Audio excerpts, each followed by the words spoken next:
Alright guys, the day has finally come. I've been talking about it for a while, and I may finally be buying a Honda Grom today. Perfect.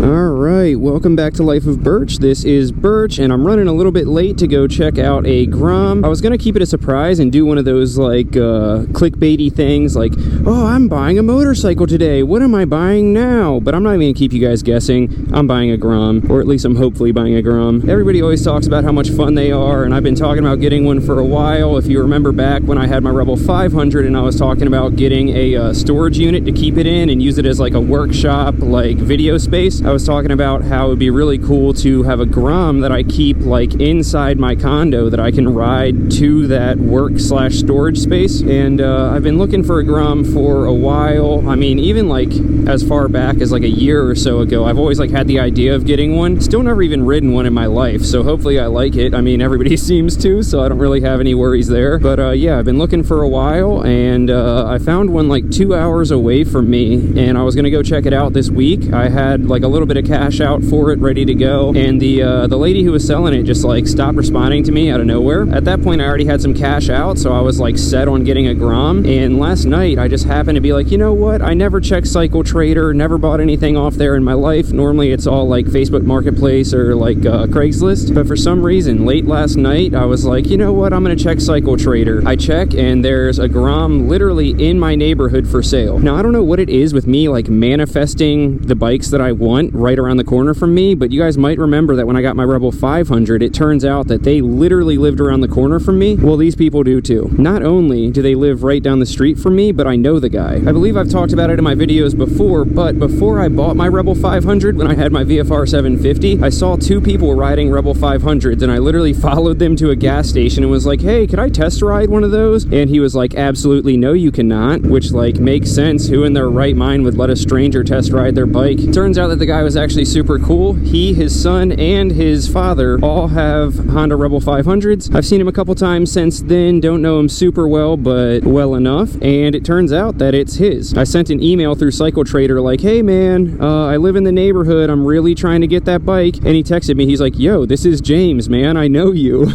So anyway, long story short, less than 12 hours later, I am headed to check out the bike with cash in hand because I am pretty certain that I'm gonna get it. So fingers crossed that it checks out in person and looks as good as it does in the pictures, but knowing this guy, his bike is going to be in great shape and he takes great care of his bikes, so I don't really have any worries there. But anyway, I'm only like 2 minutes away, so I'll check back in once I'm out on the test ride, because I didn't tell him I was filming a video. I don't know if he wants me like showing people where he lives and all that kind of stuff. So I'm super stoked, about to ride a Grom for the first time and hopefully bring it home today, and I will check in once I'm on the Grom. 20 minutes later. What's up guys, I'm on the Grom.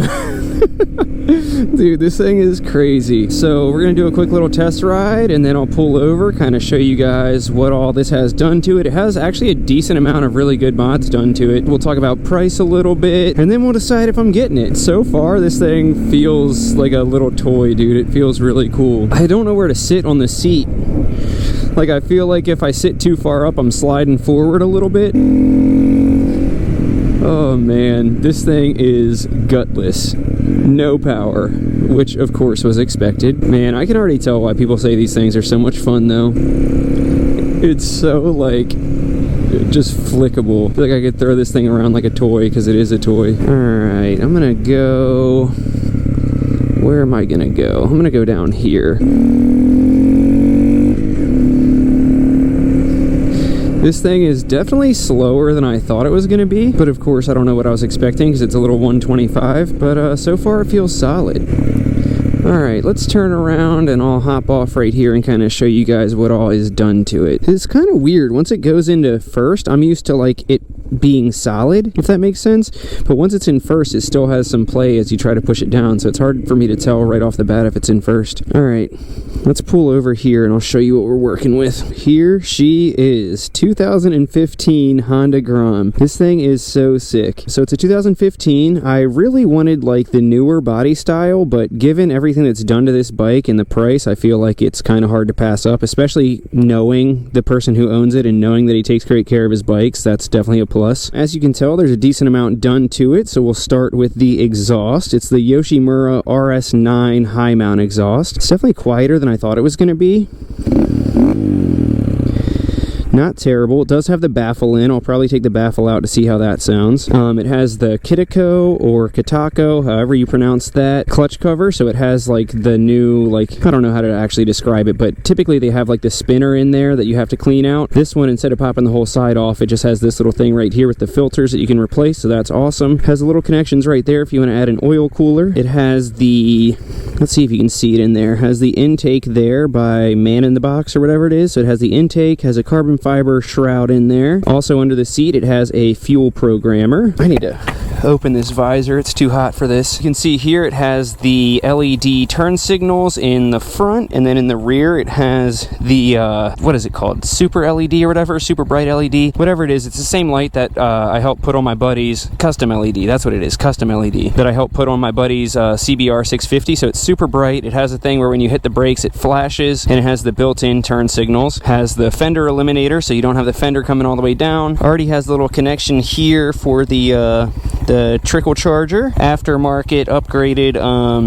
chain tensioners or whatever it's called. Has aftermarket mirrors and levers. Has this aftermarket little shroud thing here. And what else am I forgetting? I think that's it. The fuel tuner is already set up for the bike. It's already set to the intake and the exhaust, so that's super nice. As you can tell, the bike is ridiculously clean. It has like, I think 600 something miles. 637 miles. Oh, and it has the RAM mount. Also has the charging thing for your phone. And it has a second RAM mount set up because he said that you can get cup holders for it. So that is awesome. Just picture me like riding this thing to like Rise Up Coffee and putting a cup holder there for my coffee. So yeah, you can tell this thing is super, super clean. Has tons of money in upgrades. Honestly, the clutch cover is probably what I'm most excited about, because from what I hear, those are really hard to come by. That exhaust is like a $400 exhaust, $500 exhaust, something like that. Just overall, this thing is really tastefully modified and pretty close to exactly what I would do if I were to get it myself. So let's hop on, go for more of a test ride, talk about it a little bit more, and then make the final call if I'm getting it or not. Off we go. Oh, feel that power.